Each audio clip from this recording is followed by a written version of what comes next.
जय गुरु जी, शुक्राना गुरु जी। ओम नमः शिवाय, शिव जी सदा सहाय। ओम नमः शिवाय, गुरु जी सदा सहाय। जय गुरु जी, शुक्राना गुरु जी। संगत जी, आज मैं कांटे जी का शुक्राना सत्संग शेयर करने जा रही हूँ, जो उन्होंने हमें रिकॉर्ड कर कर भेजा है। ये एक ब्लेस्ड कर देने वाला सत्संग है, तो कृपया अंत तक बने रहें। जय गुरु जी, शुक्राना गुरु जी। जय गुरु जी, शुक्राना गुरु जी। संगत जी, मेरा नाम मनीषा है और मैं झारखंड में रहती हूँ। आज शनिवार और 7 तारीख हमारे गुरु जी महाराज की ब्लेसिंग का नंबर श्रीवंत। तो अभी रात के 11 बजने जा रहे हैं संगत जी, और मैं भी अपना ये सत्संग शेयर कर रही हूँ।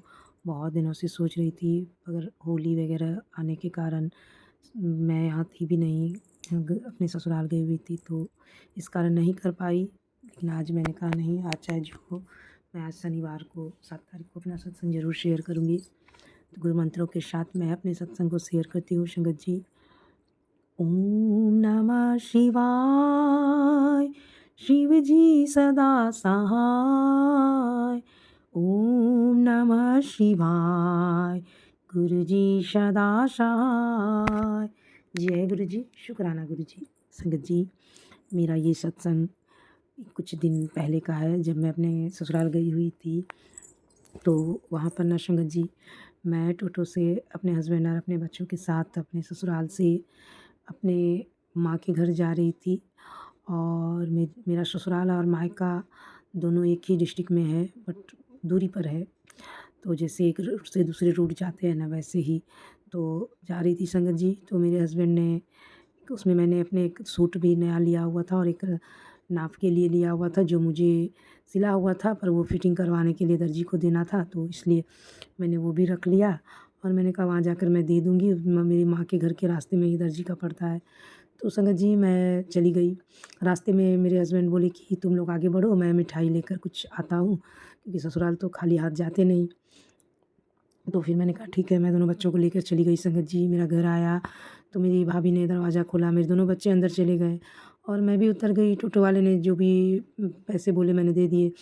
फिर मैं वहाँ गई, मैं बच्चों से मिली, माँ से मिली, सारे बच्चे आपस में खेलने लग गए।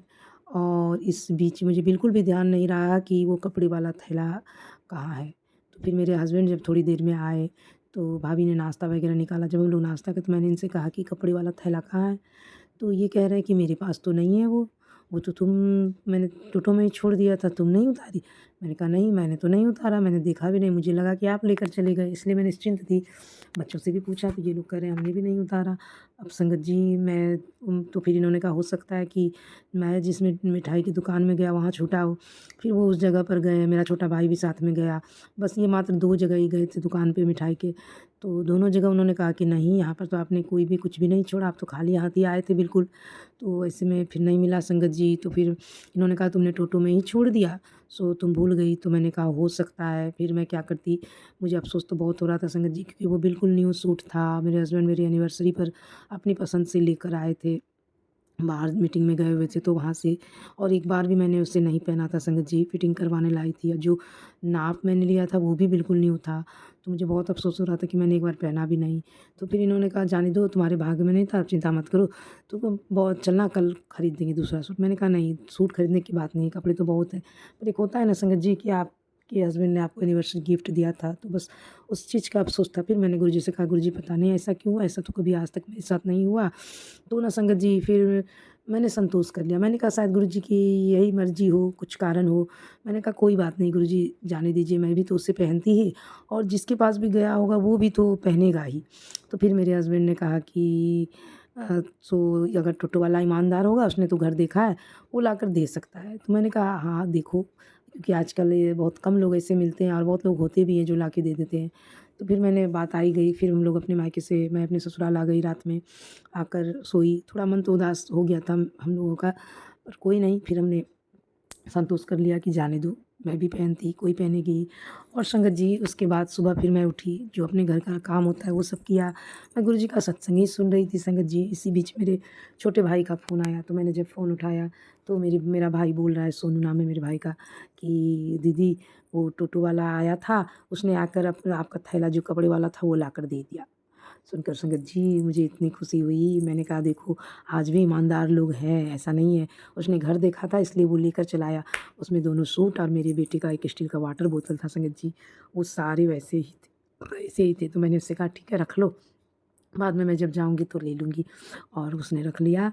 तो मैंने कहा कि उसे तुमने बिठाया नहीं, उसे कुछ दे देना था। तो उसने कहा नहीं वो तो चला गया, मैं पूजा कर रहा था, मुझे याद नहीं रहा, बाद में मुझे अफ़सोस भी हुआ। तो मैंने कहा नहीं उसे बिठा के कम से कम चाय तो पिला देते, पर मैं तो वहाँ थी नहीं संगत जी। तो फिर वो चला गया। मैंने गुरुजी का बहुत शुक्राना किया कि गुरुजी आपने मेरे जो भी यानी कि मुझे कपड़े से ज़्यादा इस बात का था कि मेरे हस्बैंड का लाया हुआ था तो मिल गया, इसके लिए अनंतम अनंतम शुक्राना गुरुजी।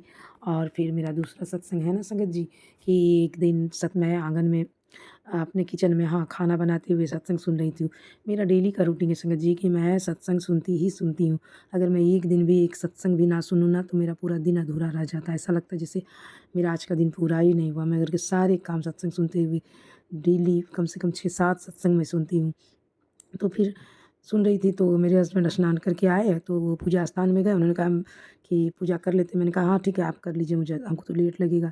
और ये जैसे ही इन्होंने पूजा स्थान में ये गए संगत जी, और कोई ना ही मेरे यहाँ कोई रोज़ के फूल गुलाब के फूल के पेड़ है, ना ही कोई अगरबत्ती, कुछ भी नहीं जल रहा था घर में संगत जी। और इन्होंने अचानक से जैसे ही पूजा स्थान का दरवाज़ा खोला ये कह रहे हैं कि बहुत तेज़ गुलाब फूल की खुशबू आ रही है। तो मैंने कहा हाँ, तो इन्होंने कहा कि हाँ। और संगत जी तो देखिए कैसे गुरुजी ने इन्हें अपनी फ्रेगनेंस फ़ील करवाई, अपनी प्रेजेंट फ़ील करवाई अपने फ्रेगनेंस से संगत जी। और मैंने कहा ये गुरुजी की प्रेजेंट है, ये गुरुजी ने आपको अपनी प्रेजेंट फ़ील करवाई है इस गुलाब की खुशबू से। तो उसके बाद मैं सत्संग ही इस बीच सुन रही थी संगत जी। मैंने गुरुजी का बहुत शुक्राना किया और उस सत्संग में भी यही बताया जा रहा था कि गुरुजी आपके आस-पास होते हैं। जब भी आप सत्संग सुनते हो तो गुरुजी आपको हमेशा आपके आस-पास होकर आपको देखते हैं। और ऐसा मेरे साथ बहुत बार हुआ। मैं एक दिन आंगन में भी जब सत्संग सुन रही थी तो मेरे आस-पास मेरे बच्चों के आस-पास 2 बटरफ्लाई ऑरेंज कलर की बिल्कुल बहुत देर आधा घंटा तक वहीं पे आस-पास उड़ती रही संगत जी।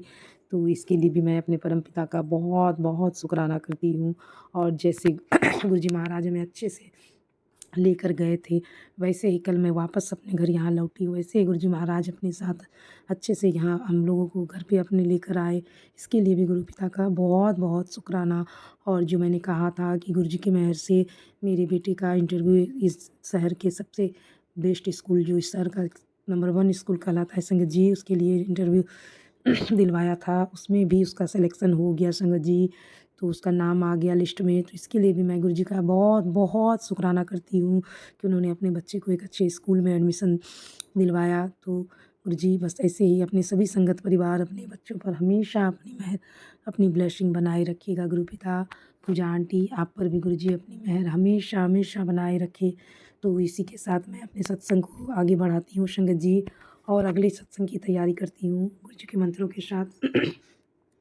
ओम नमः शिवाय, शिव जी सदा सहाय। ओम नमः शिवाय, गुरु जी सदा सहाय। जय गुरु जी। शुक्राना गुरु जी, अनंतम शुक्राना।